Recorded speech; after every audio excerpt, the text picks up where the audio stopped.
রবীন্দ্রনাথের প্রয়াণ দিবস আপনার কাছে কি অর্থ বহন করে? এই দিনটিকে প্রতি বছর কিভাবে স্মরণ করেন আপনি?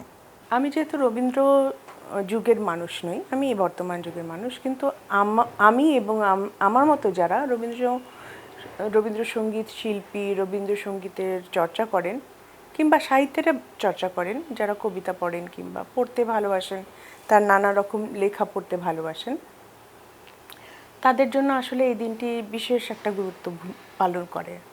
কারণ আমাদের চারপাশে, আমাদের দেশে বিভিন্ন অনুষ্ঠানে, বিভিন্ন সাংস্কৃতিক পরিমণ্ডলে তাকে স্মরণ করা হয়। আর যেহেতু ছোটবেলা থেকে আমরা রবীন্দ্রনাথের আদর্শ, রবীন্দ্রনাথের চেতনা, দর্শন এসব নিয়ে বড় হয়েছি, আমাদের বাবা মারা আমাদেরকে এইসব শেখানোর চেষ্টা করেছেন সবসময়, যার জন্য এই দিনটা আমার কাছে মনে হয় এগুলো আবার নতুন করে দেখে নেওয়ার, নতুন করে ঝালাই করে নেওয়ার, অন্তত একটুখানি উপলব্ধি করার এবং নিজেদের পরবর্তী প্রজন্মকে রবীন্দ্রনাথের সাথে এবং আমাদের সংস্কৃতির সাথে পরিচয় করে দেওয়ার একটা মাধ্যম।